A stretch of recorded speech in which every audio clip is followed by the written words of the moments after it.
मोहतरम दोस्त बुजुर्गो, আজকে আমাদের জিন্দেগির গুনাহে নহুসত আমরা কদম বকদম দেখতে পারতেছি।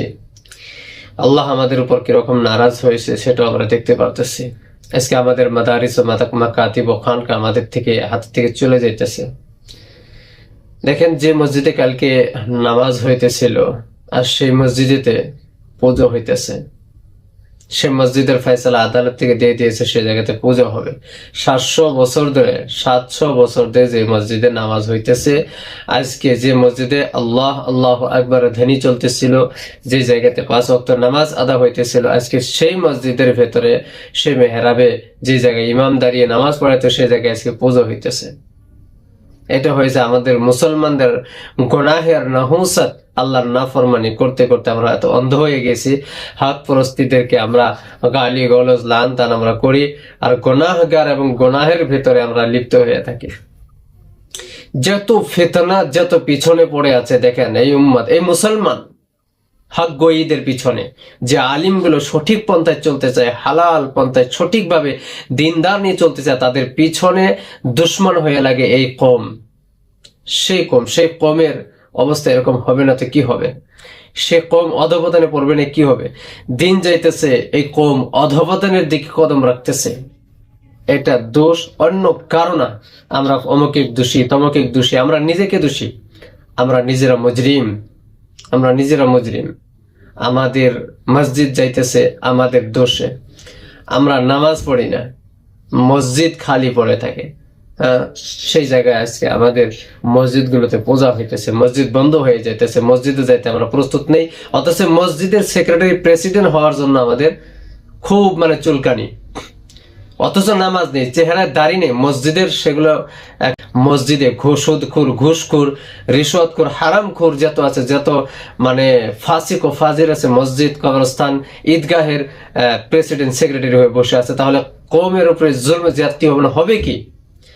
খবরদার, মসজিদ, মাদ্রাসা, ঈদগাহ, যে কোনো দিনী অনুষ্ঠানের প্রেসিডেন্ট সেক্রেটারি হওয়ার জন্য অনলি ফর আলিম উপযুক্ত, বাকি কেউ উপযুক্ত না।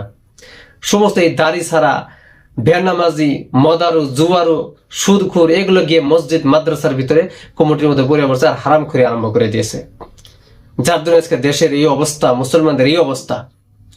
সুতরাং সবার কাছে আমরা বলবো, এটা হুঁশিয়ার হয়ে যান, আর এই ফাসিক ও ফাজিলদেরকে মসজিদ কমিটি থেকে সরিয়ে দেন।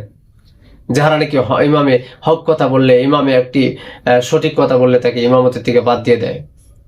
এই ধরনের ফাসিক ও ফাজিলকে মসজিদ কমিটি থেকে দূর করেন, এবং সঠিক যারা দিনদার, আলিম না হলেও যারা দিনদার, যারা দিনী দর্দ এবং তবলিগ করে বেড়ায়, যারা নাকি নেক আমল করে, যারা নাকি হক গই এবং হালাল পন্থায় জীবন যাপন করে, তাদেরকে মসজিদ, মাদ্রাসা, ঈদগাহ কমিটির ভিতরে আপনারা রাখেন। বাকি এগুলো জালিম ও জাবিরকে বাড়ি করে দেন। তাহারা যদি পিছনের জীবন কি ছিল, কিন্তু এখন মসজিদে কমিটি হওয়ার পর 5 ওয়াক্ত নামাজ পড়ে, হালাল পন্থায় চলে, গালিগালাজ করে না, সুদ খায় না এবং লোন ইত্যাদি নেয় না, যদি এরকম তার জীবনকে সে পরিবর্তন করছে, তাহলে আলহামদুলিল্লাহ, সে মসজিদের সেক্রেটারি প্রেসিডেন্ট হওয়া তার জন্য হেদায়েতের জরিয়া হয়েছে, তাহলে আমরা তাকে সম্মান শ্রদ্ধা জানাই। কিন্তু এরকম না, সে ফাসিক ও ফাজিল থাকবে, সে টাকনার তলে পেন পড়বে, তার চেহারায় দাড়ি নাই, 5 ওয়াক্ত নামাজের ভিতরে 1 ওয়াক্ত নামাজেরও কোনো খবর নাই, তাহলে এই ধরনের ফাসিক ও ফাজিলকে মসজিদ কমিটির কোনো সদস্য থাকারও তাদের উপযুক্ত না। প্রেসিডেন্ট সেক্রেটারি দূরের কথা, কোনো একটা সদস্য থাকতে পারে না সে। সুতরাং মাতাম দোস্ত বুজুর্গ, আপিল করবো আমরা গুনাহের উপর তওবা করে, নাদামত আমি আখতিয়ার করি, আল্লাহর কাছে গুনাহের তওবা করে, আমরা মানুষকে নেকির আদেশ করি, গুনাহের থেকে বারণ করি, এবং নিজেদেরকে হক পথে চলাই, সঠিক পথে চলাই, এবং সঠিক পথে চললেওয়ালাদের সাপোর্ট আমরা করে যাই। ইনশাআল্লাহ তাবারাক রহমান, আল্লাহ তাআলা ইহকাল এবং পরকালে আমাদের সকলকে আমাদের ধন্য করবে।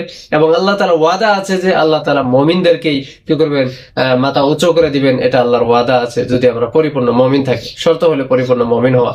সুতরাং আল্লাহর কাছে দোয়া করি, আল্লাহ আপনাদের সকলকে এগুলো কথার উপর আমল করার তৌফিক দেখ। আপনাদের সাথে সাথে আমার মতো নগণ্য গুনাহগারকে আল্লাহ তাআলা আমল করার জন্য তৌফিক দেয়। ওয়া আখিরু দাওয়ানা আলহামদুলিল্লাহি রাব্বিল আলামিন।